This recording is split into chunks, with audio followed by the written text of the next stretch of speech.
Hey, Vsauce, Miles here. Now, I like apple juice. But whenever I have apple juice, my mom always tells me to split half apple juice and half water. But whenever I do this isn't exactly what I want. What is this? Now, is it just apple juice but diluted? Or did I take my apple juice and did I make it wet? If you've been on the internet at all in the past 10 years, then you've probably come across a debate, and you may even have a very strong opinion on it. Now, it starts with a question, and the question's really simple. The question is this: is water wet? This is a question of definitions.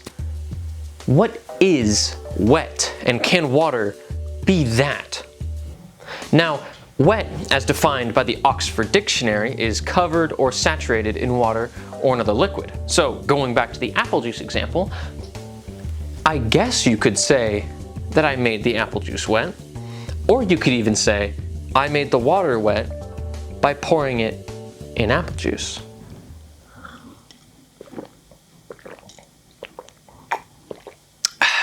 This is water wet question is very difficult to answer. It all comes down to definitions and whether you think that water can be covered or saturated in itself. You could try and go deeper and ask the question, well, what is saturated? And then see if water fits in those parameters. But if you look at the definition for saturated, it's thoroughly soaked in water or another liquid. So that begs the question, what does soaked mean? Soaked means to wet with as much water or other liquid as possible. Since all these words, wet, saturated, and soaked, are all colloquial terms with no real definition in science, except for, of course, saturated, which in the realm of chemistry takes on an entirely different definition. But coming back to this example, in the colloquial sense, they are all just vague terms in an endless circle of definitions that use each other to define themselves. It all becomes a question of opinion. The way you understand these words, do you believe that water can be soaked in itself, saturated in itself, or wet? It's all opinion at this point, which brings us to, is water wet? Cannot be answered. It's no longer an objective scientific question with an objective answer, but subjective, up to what you think these terms really mean. There is one question that we can answer, one that does have a definitive and scientific answer. Now, it is very controversial, and you probably have heard it before. Now, don't stop the video, all right? I'm probably in the room with you right now, and depending on your reaction to this, I might lose the little respect for you that I have. The question is this: which is more wet, a watermelon or a whale? There are three different groups of people when it comes to this question. There is Group A, or the academics, who believe that it's the watermelon due to its 92% makeup of water. Then we have Group B, those who are boring, who think that it's the whale because the whale's in the ocean. And last and definitely least, we have Group C, or as I like to call them, the cowards, who blindly pick a side and refuse any sort of discussion out of a fear that they might have to think. To get to the answer of this brain bender, first we'll have to put down some base rules for how to compare wetness. Now, I have here two identical dye, right?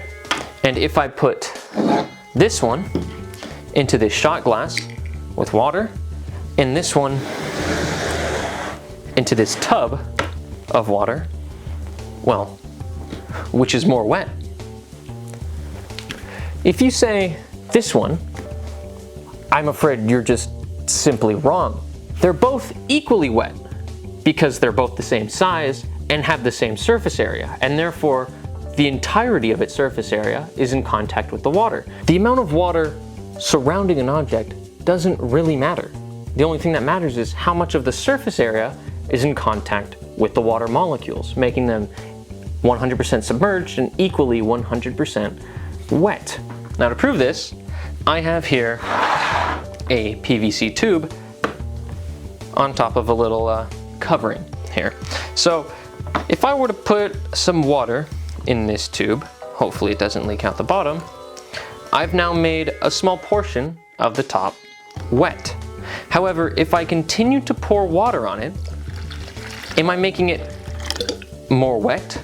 Well, if there wasn't much leakage here, the answer would be no, because the water at the top of it would not be affecting the bottom. But since it's spreading, more of the surface area is being covered, but what can I do?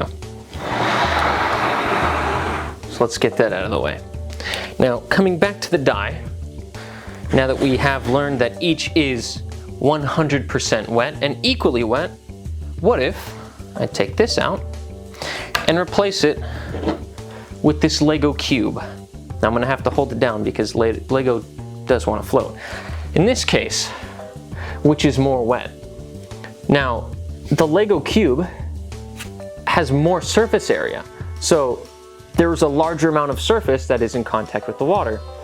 As to this, you know, it's a small die and there's not much surface area to go around. Which is more wet? Well, the dye. Why would that be? Well, it's simple. Because this may be small, but it is 100% in contact with the water.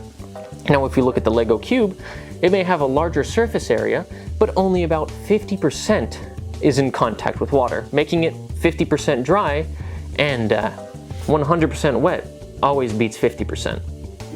So with this, we can finally get to the big question: which is more wet, a watermelon or a whale? Now, I'll remind you guys really quickly of the definition of wet.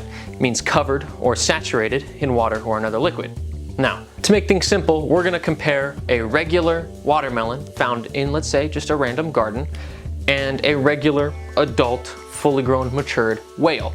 We could be more specific and choose a blue whale, being that it's on the larger side. To begin, as established before, a watermelon is 92% water, making it 92% saturated in water, which then makes it 92% wet. Can the whale beat 92% wet?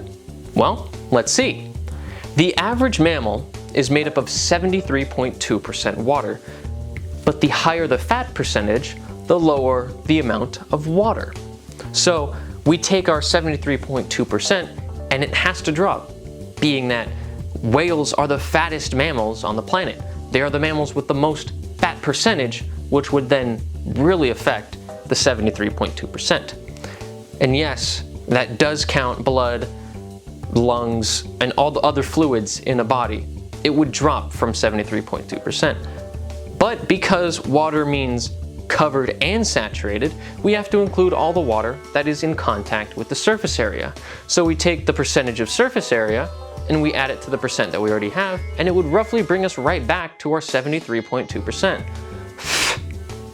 Which, if you can't tell, 73.2% is smaller than the watermelon's 92%. So yes, a watermelon is more wet than a whale, unless of course you are only taking the word wet as meaning covered in, which then, sure, the whale's the only one that's submerged in water. But if that's what you are still holding on to after watching this entire video, well, I just think you're ignorant and do not deserve my respect as a sentient being. So, and since whales are the fattest mammals on Earth, or the males with, whales, mammals!